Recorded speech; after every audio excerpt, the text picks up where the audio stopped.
Hello, and a good morning, good afternoon, and a very good evening to you, the good and wonderful people of the tube. Hope you're well today, hope you're feeling grand, and all's well in your world. Hello there, everybody.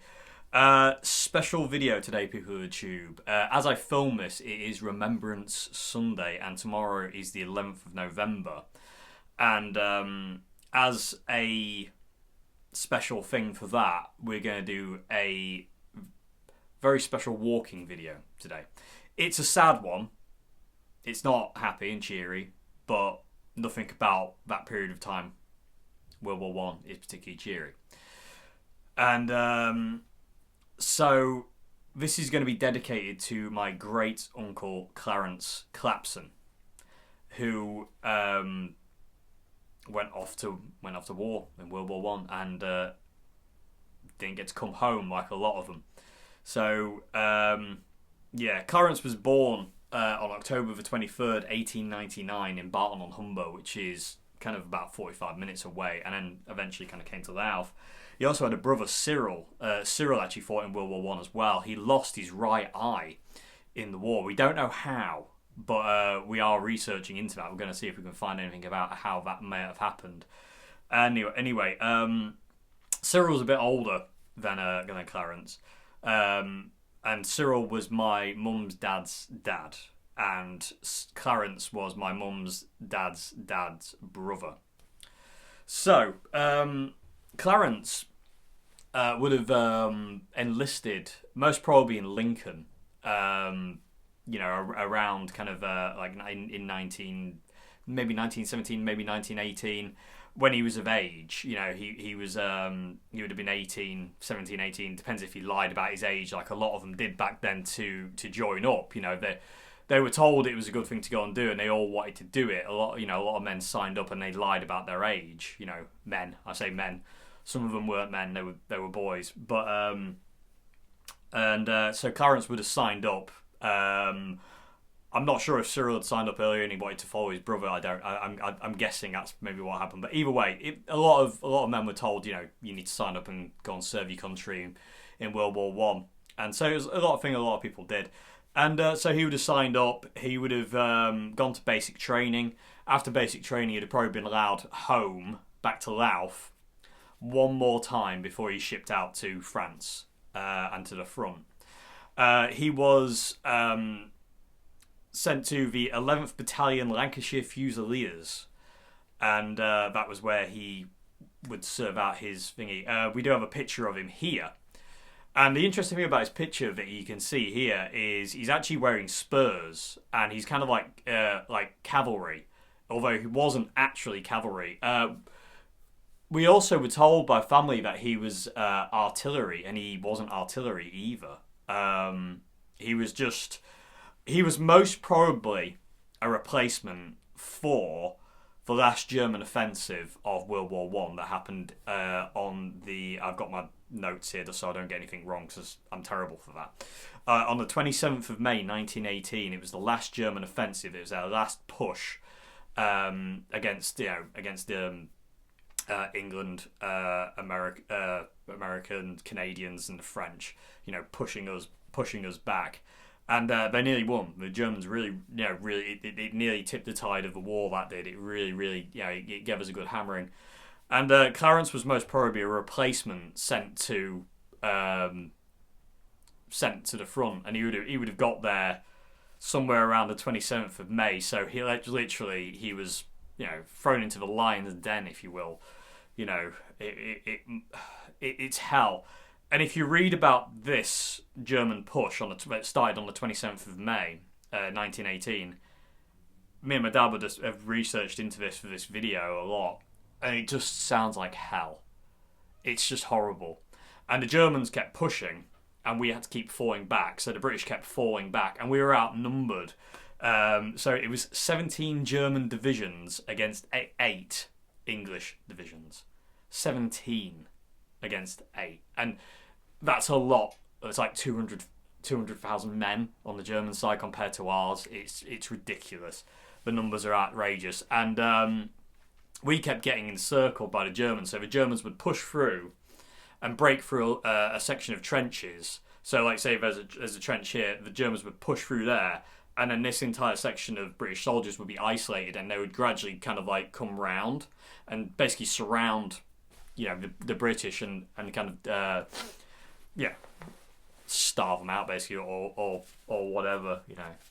It doesn't bear thinking. It really doesn't bear thinking about, and it's just the most horrific thing. And it always sends a cold shiver down my spine thinking about being encircled or surrounded. Just the concept of being surrounded by an enemy is terrifying beyond belief. And poor old Clarence, he was 18 years old at the time. He was in this. He was thrown into this. We don't know if he saw any action before, probably not, but we don't know. It's very hard to find exactly what happened, when did he ship out and all that kind of thing. But creepy. Anyway, but yeah, we don't know. But he was most probably like most likely a replacement. If you read the accounts of the time, they said they were reinforced by a lot of replacements to kind of like to fill the lines basically. And when the Germans attacked, basically they were in basically in the firing line. The Germans did creeping barrages to try and wipe them out and stuff like that. And poor old Clarence was basically listed as dead on the 28th of May. So basically, literally the day after.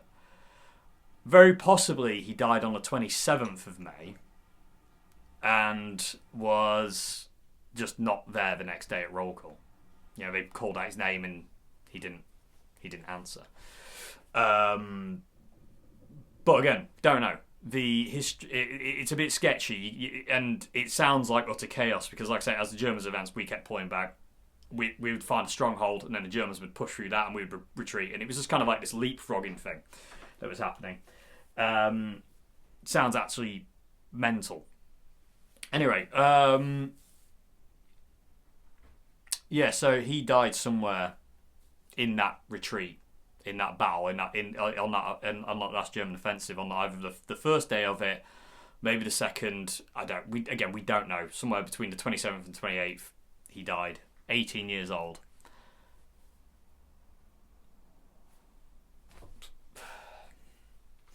His name is actually on the Soissons War Memorial. And when I drove down to the south of France in 2020, I actually drove near there. And I wouldn't have been very far away from where he would have been fighting and would have fallen. It was quite a weird thing thinking, as I was driving down the motorway in France, I could see these ridges up above me and on my right side. And I was driving along and I was thinking, he's somewhere still up there. They never found his body. They never found his remains or anything like that. He was just not there anymore. So he's still out there somewhere. I mean, that's hot. Far too many stories of that as well. You know what I mean? Like a lot of families didn't get their sons, husband, brothers, whatever back. They just didn't get them back. They're still there. They're still there to this day. And he's still there. He never got to come home, and that's just it's just heartbreaking. And it's funny because I remember we were it was many years ago. We were talking, and my grandma was saying like initially the family got a missing in action letter saying he was missing. They don't know where he is. And I just can't think of how horrible it would have been for them to get this missing in action letter and then a killed in action one, because the missing in action means, he might still be alive. He might have been captured by the Germans. He might be wounded. He might make it back to the line. Whatever. He might still be alive. And then, however long after they got that missing in action one, they got a killed in action thing saying, basically he's not coming home. That's it. And that's just, again, this it's just that so I think every street in England around that period of time probably had the same story. I think it was a fact that I think every street in England had, they knew somebody, or multiple people who went to fight in World War I and died. It's just horrific. But yeah, like I say, he's still out there somewhere on that battlefield. He's still there. They never found him.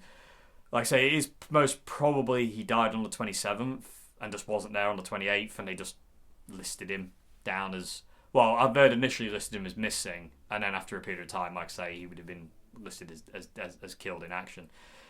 But yeah, so anyway, is there anything I need to talk about? Anything I've missed? Because I really don't want to make sure I've missed anything. I don't think I've missed anything, but yeah. No, so today, the walk we're going to do. So let's talk about that now. So, after basic training, he had been allowed back home. And at the time, he was living on 6 Ashley Road in Louth. And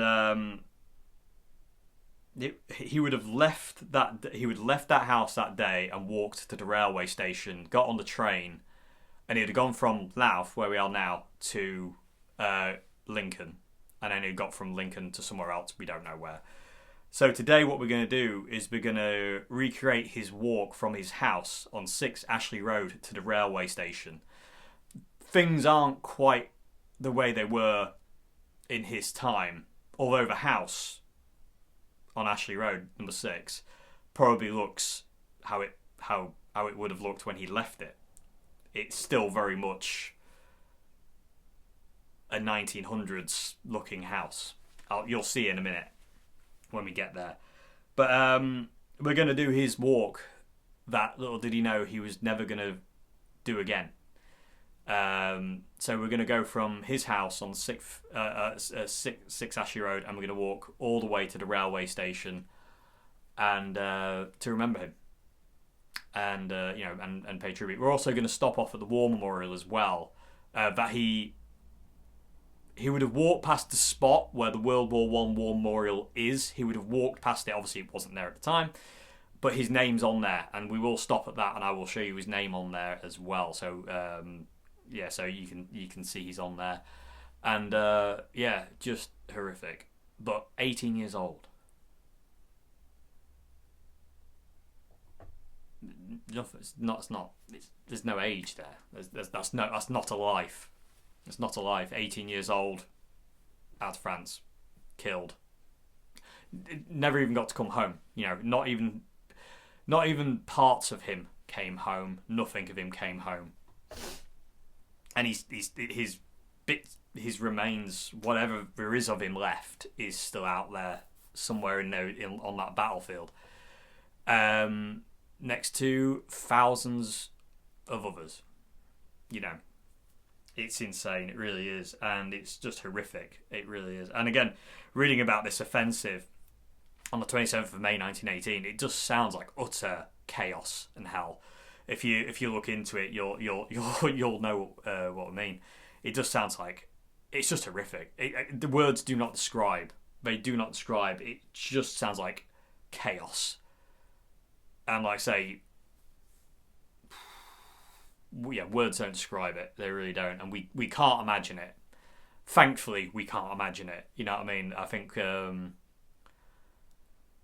that's a good thing that we can't imagine what they had to go through, because you just wouldn't wish it on your worst enemy. You really wouldn't. It's just horrible. It really is.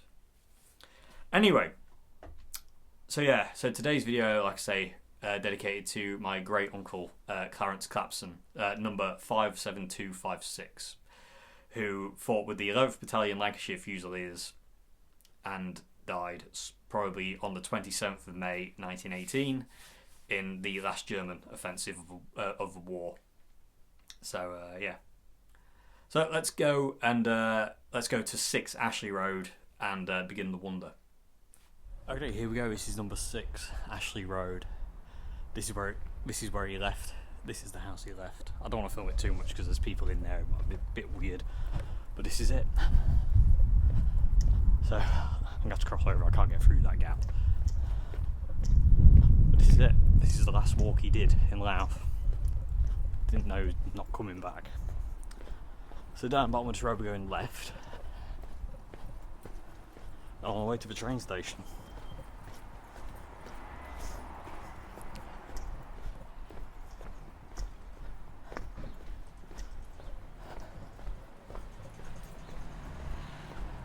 Yeah, that house probably still looks identical to how it did back then. It's very much 1900s house.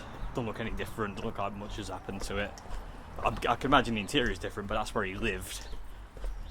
And I say this is the route he took, so there's only one route he could have took, so this is it.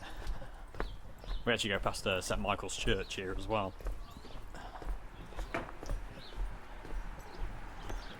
Oh, we'll get across the road about being killed. Okay.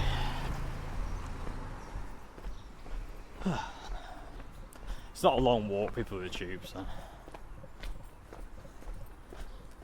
But I say we will stop off at the War Memorial. Just I'll show you where his name is. It's just weird to think that wasn't there. He walked past the spot where his name would be. Bizarre, absolutely bizarre. Strange world we live in. I say 18 years old. Like, crikey. I think I might have been going a bit fast. Yeah, what was he thinking walking down here? You know, was he thinking, I'll be back for Christmas or whatever? You know, what was going through that man's mind? Man. There you go, I say man again, he's 18 years old, he's not a man. But anyway.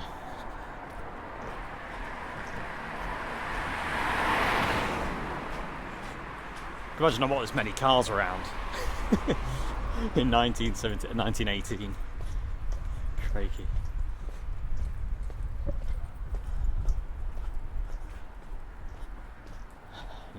Interesting looks when people going, it's that lunatic with a camera again.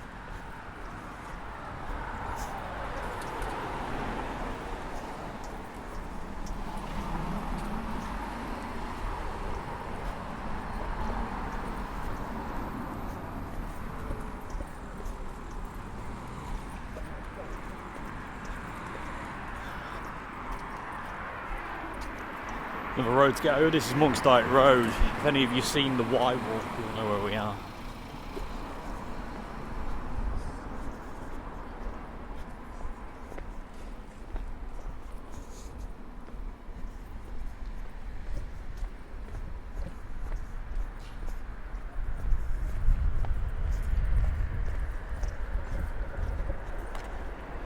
Going up on the left, you can see the open air swimming pool of Louth,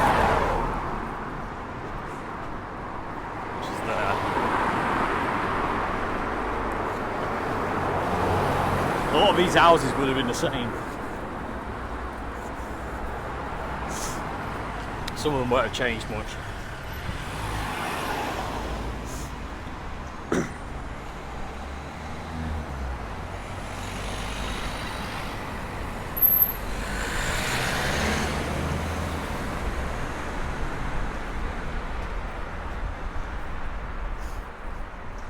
Yeah, so if he was walking down here in this day and age, you'd still recognise some bits. I think he'd be confused about how many vehicles there are about, because even I'm confused by that.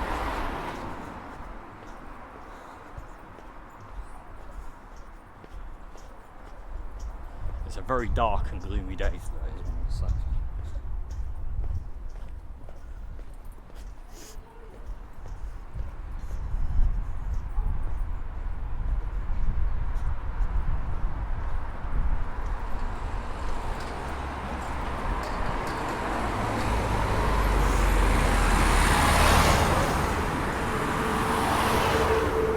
I have to stop filming when we get to the War Memorial. There's quite a few people around looking at it, so I'll wait till it clears a bit if it's busy. If not, then I'll keep filming. But we'll get across this road in a sec as well. There it is. No, there's nobody there.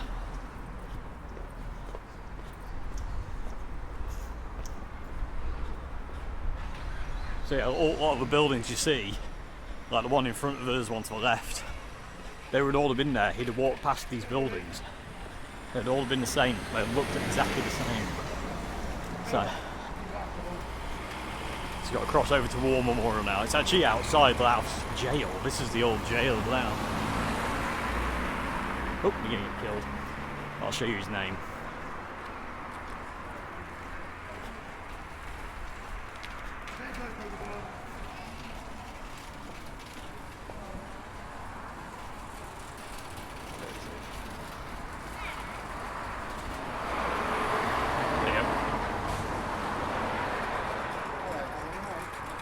You'll be there tomorrow.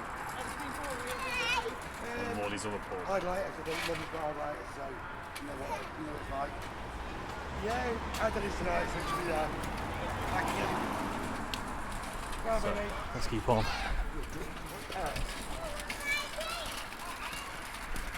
Cross over. So yeah, so he's remembered on the wall memorial, which is quite cool.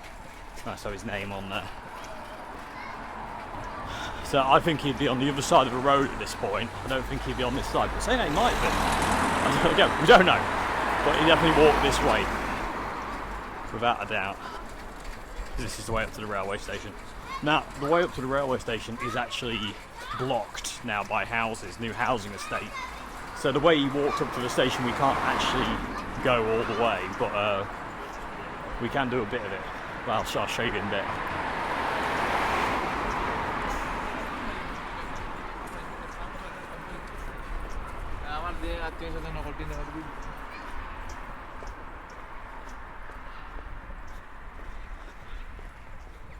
It's not coming over the river here. That's it.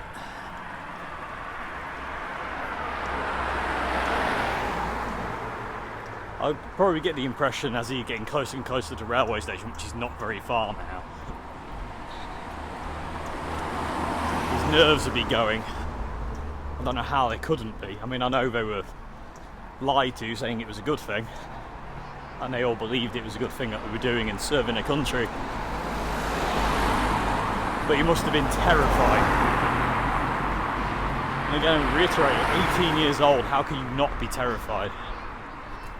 Yeah, absolutely. Like, you know, I couldn't imagine it. And it's thanks to people like Clarence, I don't have to imagine it. We're all very, very lucky. What these poor fellas did.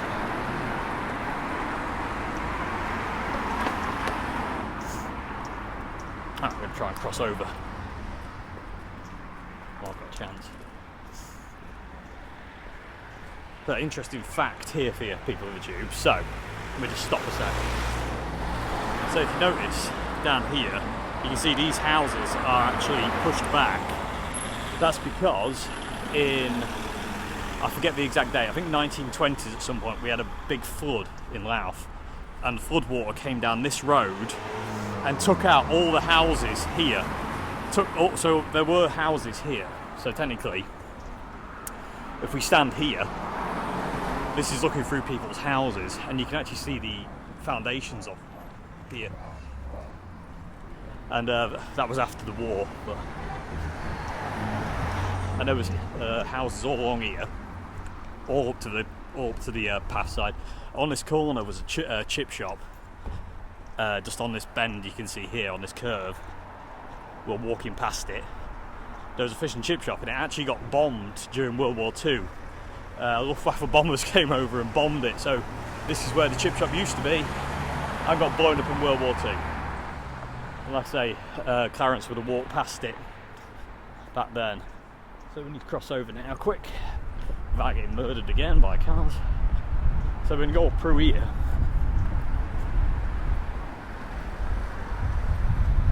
Which is this is kind of the route of the old road that led up to the railway station.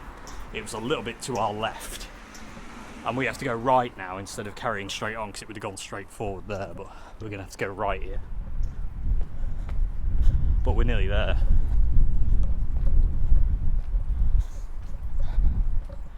Like I say, this isn't I wonder how many people how many young men in Louth had to do this walk.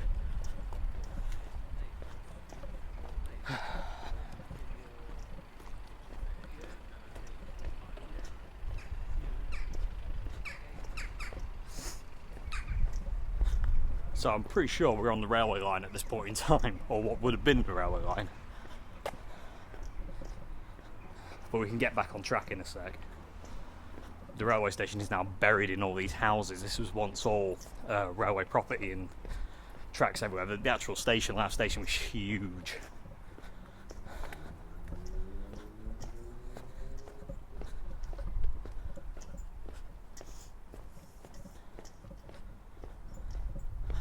just see it in just through that past that house.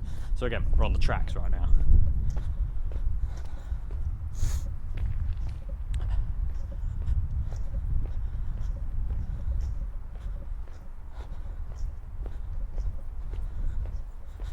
So the road he would have walked up would have come up from the left here and up and in. So it would have been down that way. And he'd have walked up here. And here we are. That railway station. Let's see if we can get a bit of a wide shot.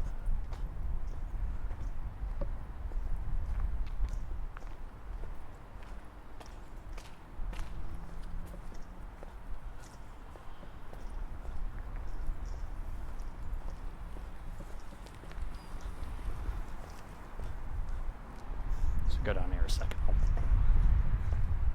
Get a look for you. There we go. Got a little wide angle. So there you go. So he would have entered through one of these doors, either that one or that one. I forget which one was entry and exit. But he would have entered here, and this is where he boarded.